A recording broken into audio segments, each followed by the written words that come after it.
मोदी जी ने ट्रंप की ऐसी तैसी फेरने का प्लान बनाया हुआ है। 15,000 करोड़ डॉलर वो छीन लिए हैं डोनाल्ड ट्रंप से। हुआ क्या है, यूरोप के जो सबसे बड़ा फंड होता है उनका पेंशन फंड होता है। पेंशन फंड्स को उन्होंने इन्वेस्ट किया हुआ था अमेरिका के अंदर। मोदी जी ने उसको छीन लिया। उसके बाद अगर लोगों का यह सोचना है कि कोई और राष्ट्रपति आएगा ट्रंप के अलावा दूसरा जो कहेगा नहीं नहीं नहीं चलो let's go back to where we were, फिर बहुत प्रॉब्लम होगी, because then nobody will trust America. ये असली डैमेज, और असली डैमेज आज नहीं हो रहा है अमेरिका को, असली डैमेज आज नहीं हो रहा है। असली डैमेज अमेरिका को कल होगा, परसों होगा, 3 साल के बाद होगा। इंटरनेशनल रिलेशंस के अंदर थॉमस साहब ने कहा था there is a war of all against all, so this is a Hobbesian anarchy, means के हर कोई हर एक से लड़ रहा है। सो जो फ्लेक्सिबल रीजनलिज्म की बात करते हैं कि जो कर सकते वो कर लो, जो नहीं कर सकते उसको छोड़ दो। अपने फैसले किसी तीसरे फरीक की बुनियाद पर नहीं करेंगे, ये उन्होंने कहा था। अपने फैसले खुद करेंगे, किसी एक को बुरा लगे तो दूसरे से बात ना करें। हम ऐसा नहीं करते, हम सबसे बात करेंगे। $50 बिलियन तो जो ग्लोबल पेंशन की जो कमिटमेंट्स हैं वो उन्होंने भारत के अंदर कर दी है। 50 से ज्यादा यूरोपियन कंपनीज हैं जो भारत के अंदर अपनी मैन्युफैक्चरिंग फैसिलिटीज लेकर आ रही हैं। 15,000 करोड़ यूरो, मैंने डॉलर बोला था, यूरो है, वो अनाउंस कर दिया उन्होंने कि भारत के अंदर इन्वेस्टमेंट्स करने वाले हैं। प्लस टेक्नोलॉजी ट्रांसफर है, उन्होंने बोल दिया। कौन सी इंडस्ट्रीज में वो भी बताऊंगा आपको। ट्रंप नहीं चाहता कि उसकी पार्टी जीते। ट्रंप तभी तक चाहता है रिपब्लिकन पार्टी जीते जब तक वो रिपब्लिकन पार्टी का हेड है, या he is the president of the United states.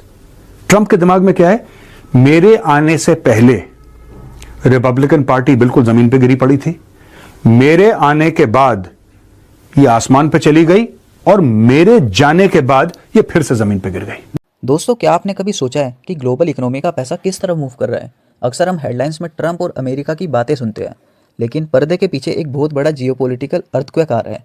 Europe के बड़े बड़े कंट्रीज जैसे डेनमार्क, नॉर्वे और नीदरलैंड्स एक बहुत बड़ा कदम उठा रहे हैं। ये लोग अपने ट्रिलियंस ऑफ डॉलर्स के पेंशन फंड्स को अमेरिकन ट्रेजरी बॉन्ड से निकालकर अब भारत की तरफ शिफ्ट कर रहे हैं। सवाल यह है कि ऐसा क्यों हो रहा है? इसका सिंपल आंसर है स्टेबिलिटी और ट्रस्ट।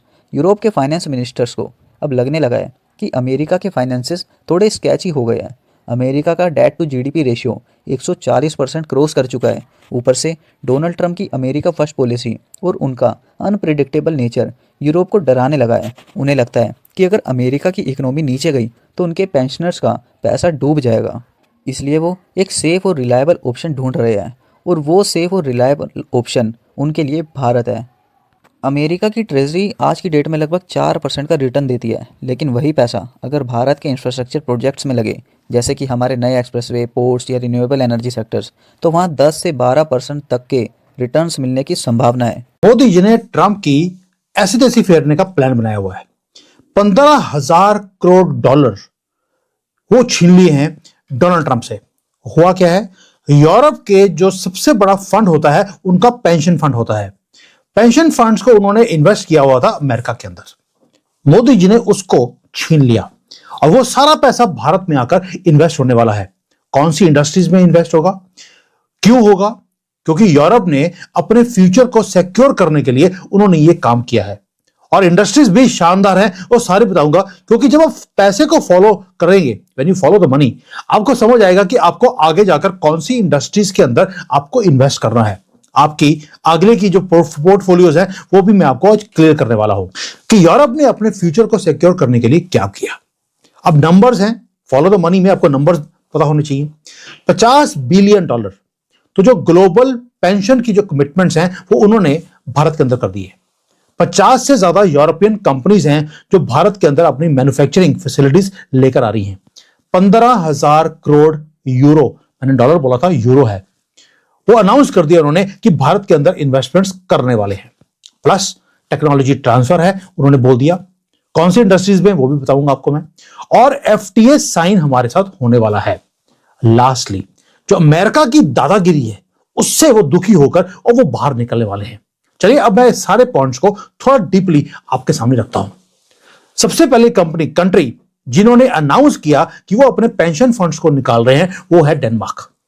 उन्होंने बोल दिया कि जितने उनकी होल्डिंग्स हैं यूएस ट्रेजरी बॉन्ड्स के अंदर, वो वहां से पैसा निकालकर वो भारत में लेके आएंगे या कहीं और लेके जाएंगे। अब आप बोलेंगे यार, क्योंकि डेनमार्क ओन करता है ग्रीनलैंड, ग्रीनलैंड को ट्रंप लेने वाला है, इसलिए ये काम हो रहा है। आंसर है नॉट एट ऑल। उसका रीजन क्या है?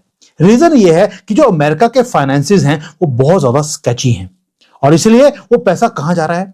चाइना में लेके जा नहीं सकते, अमेरिका में दुखी हैं, यूरोप के पास अपॉर्चुनिटी नहीं है, ना ही वहां पर कोई इंडस्ट्री लग रही है, उनके पास कोई और चारा नहीं था, वो भारत में आ रहे हैं। और ये सिर्फ एक कंट्री नहीं है या एक फंड नहीं है, पूरा का पूरा कॉन्टिनेंट शिफ्ट कर रहा है यूरोप का भारत की तरफ, और ये अभी इस वक्त होना शुरू हो गया। अब ये पहली बात ये था। दूसरा, यूरोपियंस अभी दावोस में जाकर क्या बोलते हैं? हमें ब्रिक्स के साथ थोड़ा सा ब्रिज बनाना पड़ेगा, वरना हमारी एग्जिस्टेंस खतरे में आ जाएगी।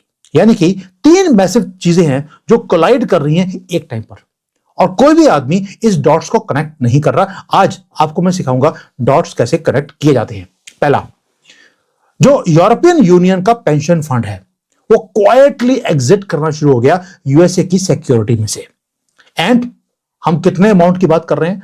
यूरोप का जो बिगेस्ट इन्वेस्टमेंट फंड है वो है इनका पेंशन का fund. We are talking of hundreds and hundreds and hundreds of billions of dollars. वो ऑलरेडी उन्होंने शिफ्ट करना शुरू कर दिया है अमेरिका से। रियलाइज्ड कि कहीं ना कहीं पे जो अनार्की है वो नजर आ रही है आपको, लेकिन यू डोंट हैव अ वे कि इसको ठीक कैसे करना है। सो वो जो पीस थ्रू स्ट्रेंथ की बात करते हैं, और जो अपनी फॉरेन पॉलिसी जो है उसको जो एक फ्लेक्सिबल रियलिज्म की बात करता है, ठीक है ना जी, फ्लेक्सिबल रियलिज्म।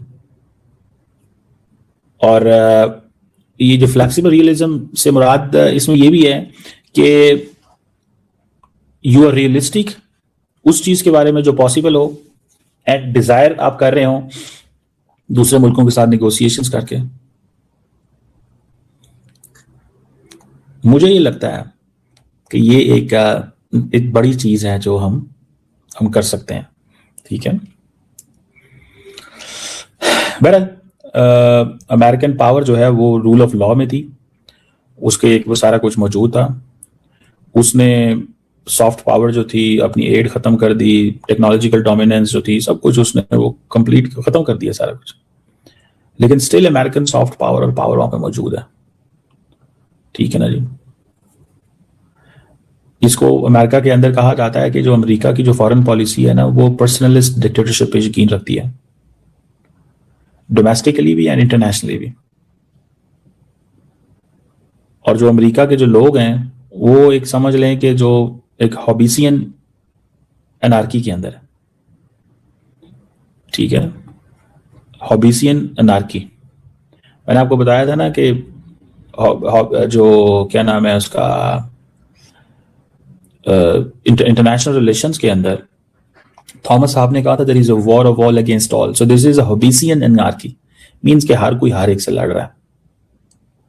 सो जो फ्लेक्सिबल रीजनलिज्म की बात करते हैं कि जो कर सकते वो कर लो, जो नहीं कर सकते उसको छोड़ दो। सो मुझे याद है कि ट्रम्प का जो बेटा है जैरेड कुशनर, साने लाया जैरेड कुशनर, उसने कहा था कि हम जो है वो प्रैग्मेटिक रियलिज्म पे यकीन रखते हैं, कि इट मींस कि you don't go for the values, you go for the interest. I think that's significant. बहुत जबरदस्त इंटरनेशनल सिस्टम है। फॉर दोस ऑफ अस जो हम लोग सारे इंटरनेशनल रिलेशंस के स्टूडेंट हैं, for us it's so significant to see what's going. दोस्तों, ये सिर्फ कागजी बातें नहीं है। एयरबस ने यूरोप से बाहर पहली बार अपनी असेंबली लाइन भारत में लगाई है, और सीमेंस अपनी कैपेसिटी डबल कर रहा है। ये कंपनी सिर्फ असेंबली नहीं कर रही, बल्कि रियल टेक्नोलॉजी ट्रांसफ़र कर रही है। मतलब अब भारत सिर्फ एक बैक ऑफिस नहीं, बल्कि एक ग्लोबल मैन्युफैक्चरिंग हब बन रहा है। यूरोप को चाइना पर भरोसा नहीं है, और अमेरिका से वो दुखी है, इसलिए भारत उनके लिए परफेक्ट पार्टनर बन चुका है। डोनाल्ड ट्रंप की जो भी पॉलिसी रही है, उसने एक नया वर्ल्ड ऑर्डर क्रिएट कर दिया है। अब सारी कंट्रीज़ आपस में एकजुट होने लगी है। यूरोप भारत के अंदर आ रहा है इन्वेस्टमेंट करने। रशिया, चाइना, भारत सब के सब एक साथ मिलकर खड़े हो गया है, और सारे किसके खिलाफ है? डोनाल्ड ट्रंप के। डोनाल्ड ट्रंप की पॉलिसी का विरोध भी होता है अमेरिका के अंदर। इसका काफ़ी ज़्यादा नुकसान देखने को मिलेगा डोनाल्ड ट्रंप को, लेकिन वो नुकसान आज नहीं होगा, आज उन्हें लग रहा होगा कि चीज़ें ठीक चल रही हैं, लेकिन आने वाले समय में अमेरिका की हालत ज़्यादा ख़राब हो जाएगी। कंक्लूजन ये है कि ग्लोबल कैपिटल फ्लोज का रुख बदल रहा है। वेस्ट से निकलकर पैसा अब इमर्जिंग मार्केट्स, खासकर भारत की तरफ आ रहा है। अगर आप भी अपना पोर्टफोलियो बिल्ड कर रहे हो तो इन सेक्टर पर नज़र रखिए। डिफेंस, एविएशन और इंफ्रास्ट्रक्चर। पैसा वहीं जा रहा है जहाँ ग्रोथ है।